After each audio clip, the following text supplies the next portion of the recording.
The Value of Nothing. "Are you frying your nose again?" he asked. "Trying to," she replied. "Not an easy task." "Aye, in Dardenne even a sunburn is hard to come by." Soon, the last rays of sun, finding their way through the bare branches of dead trees, gave up on their journeys and disappeared completely, allowing the sky to darken. The illusion of warmth was gone. Sestroia stepped back from the window and lowered herself onto the damp floor, careful, aware of how brittle her bones had become due to the 17 years of malnutrition. The skin on her face, no longer squashed against the metal bars, tingled pleasantly with the return of proper blood flow. The pleasures of prison were few and far between, so she closed her eyes and enjoyed that brief feeling of relief. Unlike the victims of fanatical raids, Dardenian prisoners were not granted the mercy of death. For them, there was a special brand of horror in place, death denied. Fed to prevent starvation, forced to take medicines, and given just enough sunlight to make them yearn for what they would never have again. At least, that was the idea. But Sestroia and Sion certainly had other plans. Sestroia raised her hand, and from her fingers spurted thin, shining threads of light. They sought out a cockroach hidden in the crack in the dirty wall and attached themselves to the insect. The bug's elytrans were long gone, and the wings underneath black and torn, but the creature didn't need either of those things. Well, he didn't need much of anything anymore. It was long dead.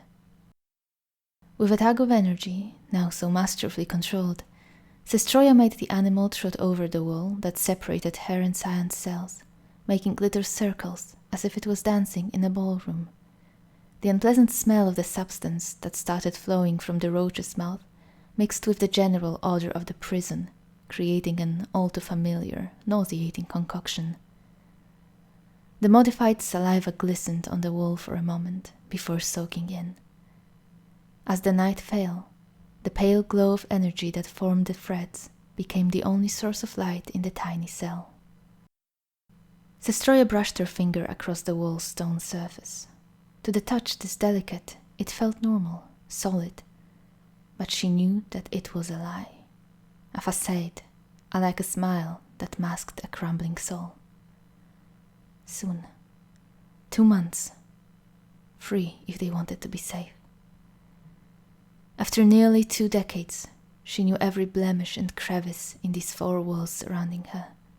The world had shrunk until they were everything that was left of it.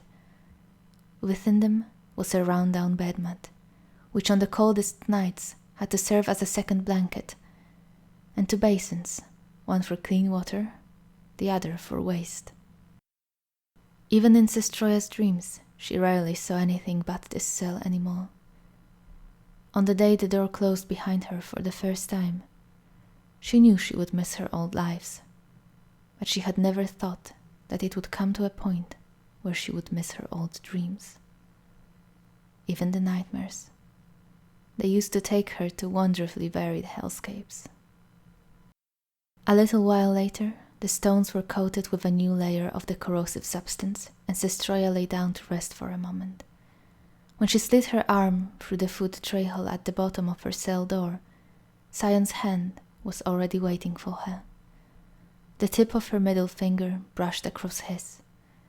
She adjusted her position to reach as far as she could and allowed all 5 of her fingers to rest against his. His skin was cold and moist, unpleasant, one could think. Sestroia cleared her mind of any stray thoughts and tried to feel nothing but this touch. It would end soon, too soon, when Sion's hand would begin to twitch and a sigh of pain would escape his lips. She would tell him then to take his hand away and rest, and he would not listen until she forced herself to move. "I can't believe we're getting out of here this year," she whispered. "It doesn't feel real.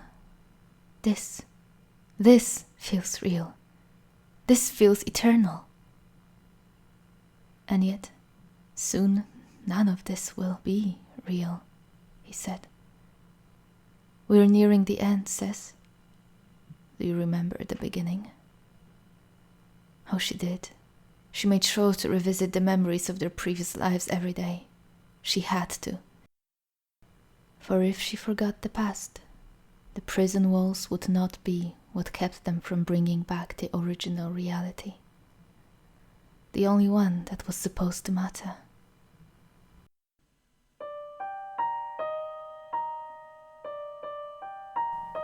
In the late days of Ahnar, you could fry eggs on the pavement, and, to be fair, it was a tempting prospect.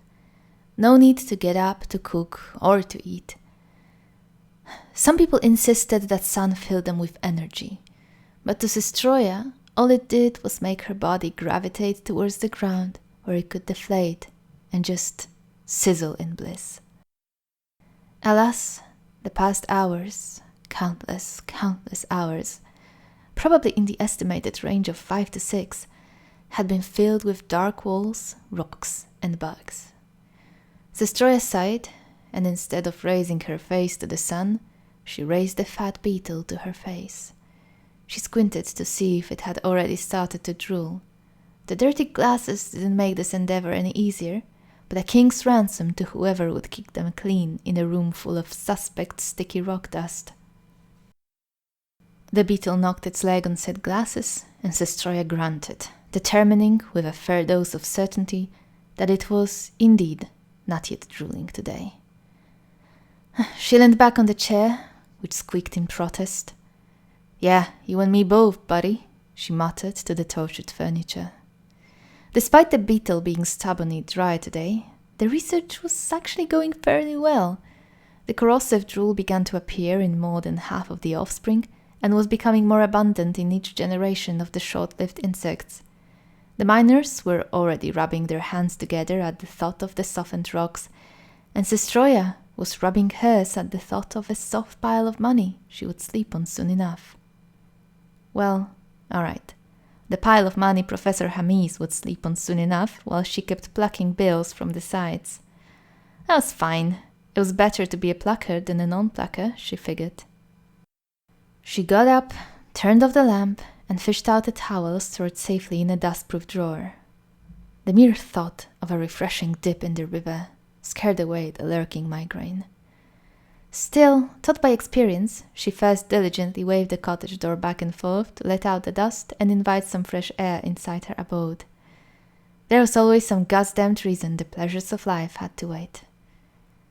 Sestroya glanced inside the house and locked her eyes with a runaway beetle sat atop the sconce all the way across the room. Well, sufficient vision clarity achieved. It had almost crossed her mind that keeping flying critters in open tanks was suboptimal, but allowing that thought to materialize would mean having to act on it, which meant more effort and less money. So, like a mistimed thought, the thought got squashed back to whence it came from. Before she could hear the familiar gurgling of the river, Sestroya's ears caught a distant sound of laughter shared between a couple of friends. She stopped for a moment and took a deep breath. She'd recognize Sion's laugh anywhere, even if it was nothing more than a whisper. How long had it been since Sion and Nelana got promised to one another? 2 years? 3 years? More? Might have well been a decade, with how forever those years had felt. It was worse than being stuck in a beetle dust chamber, and that meant something. Sestroya took off her glasses, fished a beetle out of her vest pocket, some little bugger always found his way in there, and wandered onto the bank like she didn't even notice anyone was nearby. Sion must not know how she felt about him. It was bad enough everyone else did. Supposedly she had the subtlety to rival Reno. Reno was Mem's friendly wild hog. Subtle? He was not. "Hey, Sess! Over here, you nerd!" Sion hollered at her as she stopped near the water, locked in an intense staring contest with the bug. With a splash, Sion ran out of the river and hurried towards her. "Woman, real human beings here. Eyes up." "Oh, hi." Sestroya flashed Sion the least fake grin she could muster. For God's sake, the moment she saw him, and she didn't even have her glasses on, Her heart went into overdrive. The amazingly straight teeth and dimpled cheeks worked great with his warm smile, and the messy brown hair made Sestroya hunger for chocolate.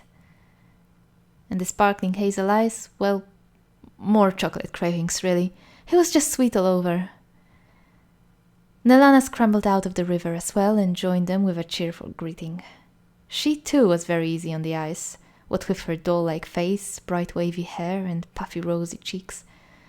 But the worst thing about her was that never-fading aura of love for the world and everything in it. It made it really difficult to hate her.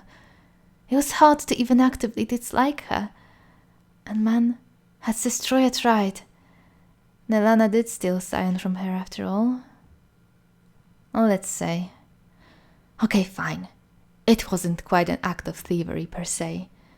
But say, if you wanted to be a chef and spent years painstakingly putting away money to rent that perfect place you've always dreamt of, and someone else, not even aware of your pitiful existence, just swooped in, bought it, and then opened a beautiful restaurant on the charred corpse of your lifelong dream, well, you could feel a little robbed, right? Robbed and understandably bitter. And doubly so when you couldn't even bring yourself to hate the dumb perpetrator. How's your research going? Sion asked. I've talked to Professor Hamiz yesterday. He seemed extraordinarily grumpy. I presume all's well, then? Yeah, smooth sailing, Sestroya replied with a smile. It itched her to say more, but that would lead to another question, another answer, a question and answer. If she got into any kind of an academic debate with Sion, be it about the drooling beetles or the purpose of life, they would be stuck in the swamp of arguments for hours. As awesome as that sounded, this wasn't the time to munch on this delicious morsel. Well, since you're here and I'm here, how about you give me a preview of tomorrow's show? She asked, not wanting to leave Nelana on the outskirts of the conversation. As Sestroya sat down on the riverbank and dipped her feet in the water, the couple performed several skits. It was a solid comedy routine, and it was good to see how much Sion enjoyed joining Nelana and her troupe. It hadn't been an easy call for him. He loved serious science, but finding a way to connect the studies of necromancy and entertainment seemed to breathe a new life into him. Necromancy, breathe life.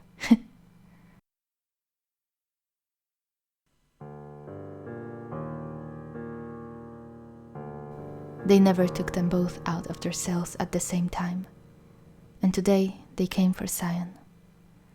When she heard his cell being opened, Sestroya pressed her body against the icy metal door, as if it could bring her closer to him.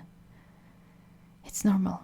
They will bring him back soon, she whispered to try and calm herself down, but it did nothing.